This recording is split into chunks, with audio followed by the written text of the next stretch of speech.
भारत के Republic day पर Xi Jinping ने पूरे भारत को बधाई दी है। जी हाँ, ये सच है और इतना ही नहीं, कतार में सारी दुनिया लगी है बधाइयों को देने के लिए, जो बताता है कि ये भारत नया भारत है। चीन, बांग्लादेश और भूटान ने दी गणतंत्र दिवस की शुभकामनाएं। शी जिनपिंग ने की भारत की तारीफ। जिनपिंग बोले, भारत अच्छा पड़ोसी, दोस्त और साझेदार। जिनपिंग ने द्विपक्षीय संबंधों में सुधार पर जोर दिया। आगे निकल रहा है बहुत ज़्यादा पाकिस्तान से, उसकी कोशिश भी यही है कि पाकिस्तान को पीछे किया जाए।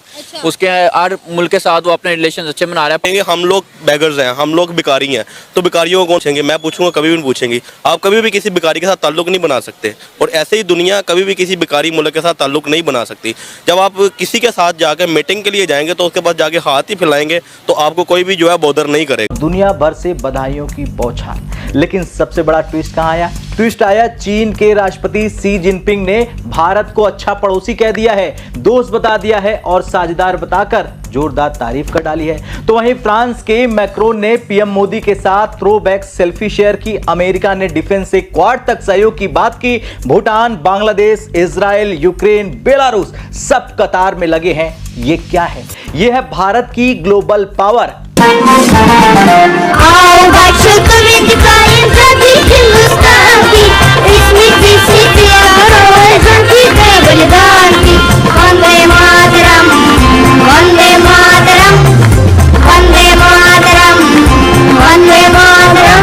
जय हिंद साथियों, आप सभी को 77वें गणतंत्र दिवस की हार्दिक शुभकामनाएं। और साथियों, आज का दिन हमारे लिए बहुत खास है, क्योंकि साथियों आज जो ये 77वां गणतंत्र दिवस है, ये भारत को एक ऐसे परचम पर ले आया है जहां साथियों चाइना भी है, अब जो है भारत को इस अवसर पर बधाइयां देना शुरू कर चुका है।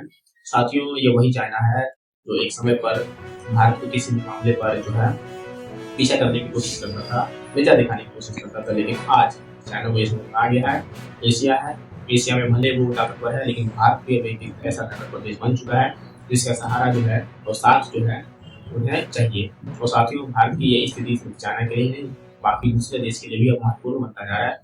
इस बार तो वैसे साथियों यूरोपीय यूनियन के जो है प्रमुख वो यहाँ पर आए हमारे मेहमान बनकर, और इसी तरीके से हर गणतंत्र दिवस पर कोई ना कोई दूसरे देश के नेता जो है यहाँ पर आते हैं। ये साथियों देखने वाली बात यह है कि एक तरफ चाइना, बांग्लादेश जो कि इनसे अभी बात चल रहा था, उन्होंने भी भारत को इस अवसर पर बधाइयां दी। इंडिया के अगर आप देखेंगे उनके खजाने के अंदर 360 बिलियन डॉलर पड़ा हुआ है। हमारे पास कितना पड़ा हुआ है? 6 बिलियन डॉलर भी नहीं है। तो नरेंद्र मोदी जब आए थे उस वक्त उनके पास आई थिंक सो दैट के उनके पास 70 बिलियन डॉलर भी नहीं था। तो उन्होंने अपनी इकोनॉमी को 5 to 6 टाइम जो अप किया है।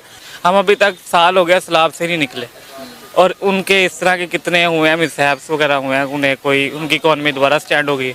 हमारी इकॉनमी किधर की किधर जा रही है। इस तरह उन्होंने डैम्स बनाए होते हैं, जो जब उनके डैम्स ओवरफ्लो हो जाते हैं तो वो हमारे रिवर्स वगैरह में पानी छोड़ देते हैं। हम उसका इंतजार हम वही देखते रहते हैं, इंडिया पानी कब छोड़ेगा, कब हमारा दरिया बढ़िएगा, कब ये होगा, कब होगा। उन्होंने सारे बैकअप प्लान, उन्होंने 30 to 35 ईयर्स प्लान अपना बैकअप सेट किया हुआ सारा, कि प्राइम मिनिस्टर कोई भी आ जाए, नरेंद्र मोदी नहीं कोई भी आ जाए, और सारा बैकअप प्लान सेट है कि उस पर ही अमल होना है। उस पर यही कहूँगा कि क्योंकि इंडिया का काफ़ी सेक्टर्स में इंडिया बहुत आगे ग्रूम कर रहा है, उसकी जीडीपी हर लिहाज से इंडिया पाकिस्तान से आगे जाने की कोशिश कर रहा है। तो इसलिए जहाँ पे वो आईटी में इतना आगे जा रहा है, हर जगह में जा रहा है, तो इसलिए जो दुनिया का रुझान है वो मोस्टली इंडिया की तरफ ऑटोमेटिकली जा रहा है। क्योंकि ज़ाहिर बात है, जहाँ पे उनको बेनिफिट्स होंगे उस तरफ उनका रुझान ज़्यादा होगा एज़ कम्पेयर टू पाकिस्तान, क्योंकि पाकिस्तान ऑलरेडी IMF का बहुत ज़्यादा उस पर वो है, तो इस वजह से पाकिस्तान काफ़ी पीछे जा रहा है। तो इस वजह से जो इंडिया का पे जो है बाकी जो कंट्रीज़ हैं उनका रुझान काफ़ी ज़्यादा है। और कई तो ऐसे लोग होते हैं, वो कहते हैं, दुआ मांगते हैं, कहते हैं ऊपर वाला यार मुझे दे ना दे, साथ वालों का लाजमी ले ले। तो फ्रांस का जो दौरा था, अगर आप ये समझते हैं कि उसको खराबी, तो वो उसको खराबी कोई नहीं होने वाली। वो 6 एटॉमिक रिएक्टर वहां लगाने के चक्कर में है, वो पीछे से मूड बनाकर आए हैं।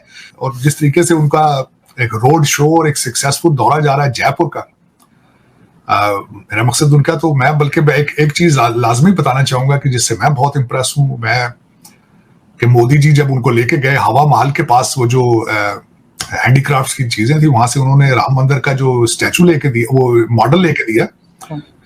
तो जब यूपीआई पे करने की बात आई तो उन्होंने कहा भाई हमारे वो यूपीआई को आप जोड़ें फ्रांस की जो लीरा पे है उनके साथ। तो ये लीडरशिप होती है मेरे ख्याल में, कि हर चीज के अंदर अपना नेशनल इंटरेस्ट देखा जाए, हर चीज के अंदर नेशनल इंटरेस्ट देखा जाए, और फिर किस खूबसूरती के साथ वो हर शहर हर स्टेट का हिस्सा कर रहे हैं। वो किस तरीके से ट्रंप साहब को अहमदाबाद लेकर गए थे, वो नयहान साहब जो यूए वाले उनको गुजरात लेकर गए थे, जापान वाले भाईजान थे उनको बनारस लेकर गए। तो सिर्फ एक शहर को प्रमोट नहीं कर रहे, पूरे भारत को प्रमोट कर रहे। डॉक्टर जयशंकर साहब की किताब के बारे में कल मैं किसी से डिस्कस कर रहा था, उसमें जिस तरीके से उन्होंने अपने रिलीजियस एग्जांपल्स दिए, जिस तरह उसमें से भी नेशनलिज्म झलक रहा है उनकी किताब से भी।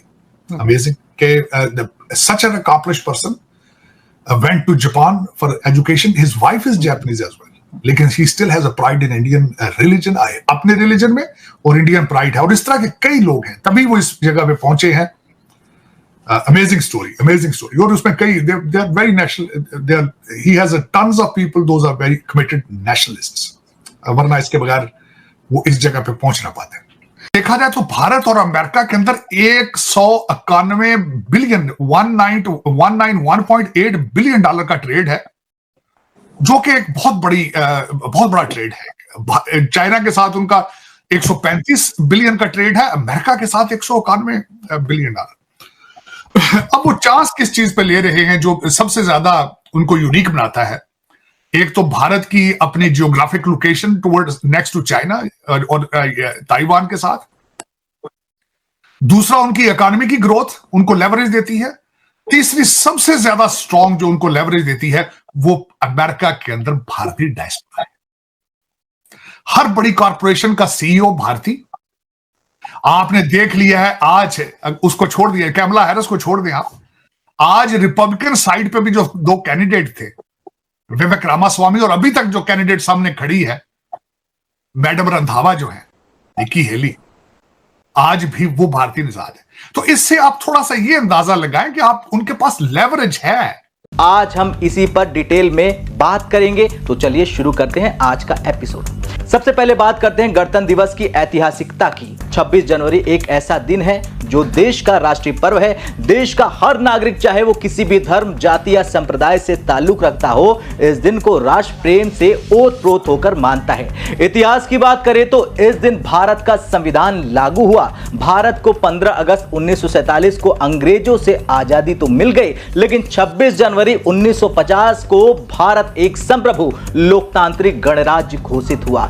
इस दिन राजधानी में कर्तव्य पथ, जो पहले राजपथ कहा जाता है, उस पर होने वाले मुख्य आयोजन में भारत की सांस्कृतिक झलक के साथ सैन्य शक्ति और परंपरागत विरासत की झांकी पेश की गई है। लेकिन साल 2026 में यह दिन और स्पेशल हो गया, क्योंकि दुनिया के लीडर्स ने भारत को सलाम किया। और सबसे आगे कौन आया?